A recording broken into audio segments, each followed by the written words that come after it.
I'm a YouTuber and a paranormal investigator. I started my YouTube channel as a side hustle, but when I realized my channel was starting to pick up, I quit my miserable 9-to-5 job and stuck with YouTube full-time. In this story I'm about to tell you, I will be keeping one thing anonymous, and that's the name of the actual location, simply because I get the feeling that any day, I can get hunted down by the person that both me and my friend were almost attacked by, and I still get nightmares thinking about it. On a chilly November night, my friend and I decided to walk through one of the notorious parks in Baltimore, where many believe that almost an estimated of 80 bodies or even more are still buried. Many say it's like walking on bloody soil because of so many murders that took place there. This park is known to be surrounded by the worst neighborhoods in the city of Baltimore. Rumor has it that even the mob have a history of burying bodies out here. But to sum it all up, this park is a place where you can dump a body and not be caught. I made sure we drove to all the main spots where bodies were known to be found when it was on the news so that I could record my paranormal activity. It's crazy that the adrenaline I was experiencing was ecstatic, because the only thing that crossed my mind was seeing my video go viral on YouTube. I came across a corner of the road where the body of a young Asian high school student was found back in 1999, and also a bathroom where a blind guy was shot to death by a pastor, including a spot where a serial killer threw a lady off the road and cut her ears off, leaving her in the nude. I gotta tell you, just by looking at the trees, they resembled something out of a gothic horror film, and the vibe at this park felt so eerie and ominous. It definitely felt like someone's got eyes on you in the pitch dark. When we came to the end of the road, it was so unfortunate that out of nowhere my car died. I kept my cool, but for some reason my friend started to flip out, because she was petrified the whole time. This place was not her scene, and I did force her to come on the trip. The history she heard about the park had her scared. But I convinced her to keep her cool and that I would call roadside assistance, but I knew it would take forever.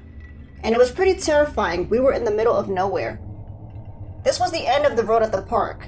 It wasn't fully dark yet, but was going to be in the next 30 minutes. We both calmly exited the vehicle, and I calmly lit up a cigarette. The vibes of this park spoke its own language, and we both felt subconsciously that we were in the devil's playground. Out of nowhere, me and my friend looked to the right and saw a male about 6 feet with a hoodie walking normally. Our mouths dropped because from what we heard, it was rare for anyone to be here at the end of the road, and this was obviously the easiest spot to dump a body. We looked at each other and shrugged it off, but then we realized he had a garbage bag with him. I dropped my phone and I guess he noticed. The hooded guy stopped and turned his body halfway, but didn't really look at us. For some strange reason, it scared the shit out of both of us, and we both ran back inside the car. He continued walking and we both clenched our hands together, hoping and praying he wouldn't look at us. We made assumptions he was here to harm someone or just be spontaneous.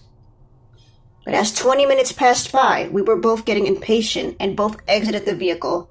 I just remember throughout research that the spot we were trapped in already had history and a lot of paranormal activity recorded by other YouTubers. We came across a garbage bag and both wondered what could it be.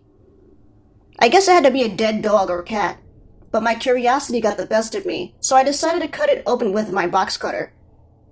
As the cut got deeper, a foul smell started to come out. I said, what the hell, let me keep cutting, and forced my scared friend to hold the camera still as she kept fidgeting. As I finally got it to open, it looked like a human arm, with its flesh rotting and visible blood pooling. I got a good shot with my camera and phone. I started pulling out my paranormal equipment and asking questions if someone died here while my friend recorded. My EVP recorder picked up murder, then said choked. I tried solving the pieces to the puzzle, thinking this was back to 2008 when a young African-American female died in this park for being strangled to death. I asked, did someone choke you? Then it replied back with, my neck. I got goosebumps and my friend said she wanted to leave. Out of nowhere, we began hearing gunshots. We both ran fast to the woods and got the feeling that we were doomed and trapped for good. But we both slowed down a bit, catching our breaths. Then I heard the shots getting closer and we both panicked, trying to run faster and faster. When we finally stopped, it sounded like footsteps coming near us. A crunching noise. I got my copper dowsing rods and decided to see if there was any paranormal activity here. But then the EVP said, "Danger." I tried to concentrate in silence, letting the rods do the work. It started pointing to the left. Then the EVP said, "In back of you." I felt someone breathing on me. Then I heard, "Get out." And before you know it, I fell on my bottom on the ground. And we came across what looked like the same hooded guy. He was about 6'2", African American. My friend pulls me up and we try to back up quickly. But the guy says, "This is private property. Leave the bags alone. Let them rest in hell or you'll be next," in a creepy, menacing tone. I tried my best to keep my cool and my friend helped me by saying, "We're just shooting a project, nothing personal." But the guy stood still with his head down and started breathing hard. He starts emptying his pockets. It turns out to be 2 small E&J bottles. Then I saw what looked like needles coming out of his pocket. My friend and I looked at each other terrified, wanting to flee the scene, but we were frozen.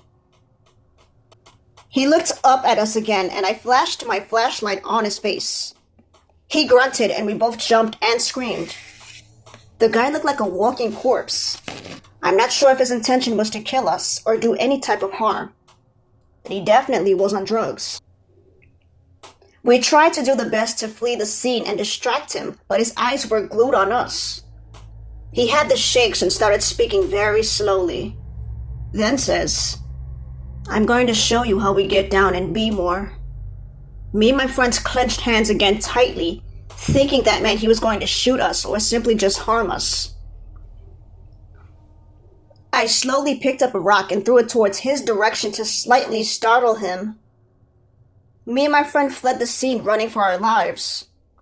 We ran through the darkness and had no idea where we were running, and continued to hear gunshots. Wasn't sure if there were other people in the park that night watching us, or any sort of gang activity, or just plain nutjobs shooting guns in the middle of nowhere. We stood stranded overnight. Law enforcement sucked out here and showed up 2 hours later, and we stood near a tree crying and shaking, hoping we wouldn't be one of the victims ready to be buried out here. After this experience, I stuck to my paranormal investigations only indoors of famous museums and abandoned asylums. You never know, there could be someone out there actually wanting to harm you, and for you to be their next victim.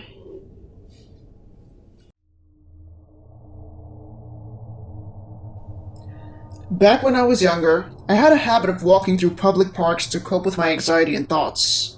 I noticed when the sun went down, the park became dead and maybe like 1 or 2 cars passed by. I decided to walk across through Roselle, New Jersey, which was the end of the park. I walked deep into the park and I saw a swamp and the sailing section. I believe I passed a snack shack as well. Then I got closer to the skating range. I heard it would sound like a horrendous scream, like a female screaming. I got startled, paused, and continued walking faster. But then I heard, "Help, help, he's trying to kill me." I kept walking faster and faster. I told myself to keep walking faster and to never look back. But unfortunately, I ended up looking back. I noticed a tall man walking about 10 feet away from me. I wasn't sure if he was dangerous or not, but I finally began running until I came across a public bathroom, trying to catch my breath, and hid in the back of it. I turned on the flashlight on my phone, because it was so dark in the corner. I saw the door to the bathroom slowly open and it felt so eerie. I backed away and tried to flee the scene. But from the crack of the corner, I saw the guy who was walking a few feet away from me. He paused and circled around as if he were looking for someone. As he continued turning, I shoved myself back into the corner because I wasn't sure if he was looking for me. But as he was circling around, I noticed a rope in his hand. This was quite frightening and off. I wasn't sure if he was responsible for the screams of the woman I heard in the skate range. I almost yelped because I saw a creepy woman exit the restroom who glared at me, She had a foul smell on her and kept walking calmly. I watched as she walked out of the corner, and I knew she'd come across the weird guy I was running away from. I assumed he was going to harm her. As I slowly peeked from the corner, he completely ignored her. But for some reason I still felt like the coast was not clear, so I stood there. I waited a good 10 minutes, and then I saw the police coming by. I jumped down and waved my hands desperately for them to stop, and luckily they did. They asked me what was wrong, and I said, I think I'm being followed. I just want to get back to my destination. They told me to calm down and that they would drive me back. How nice, I thought. As I got into the vehicle, I looked out the window, and then I looked out the back window. I saw the guy maliciously smiling at me in a stance with a cutthroat gesture. I tried reading his lips, and it looked like he was saying, "You're next." I didn't know if I should tell the cops because I wasn't assaulted or anything, but I became paranoid in my own hometown, not wanting to go out for a good month. But how awkward, I thought. How come he didn't try to assault the creepy lady coming out of the restroom?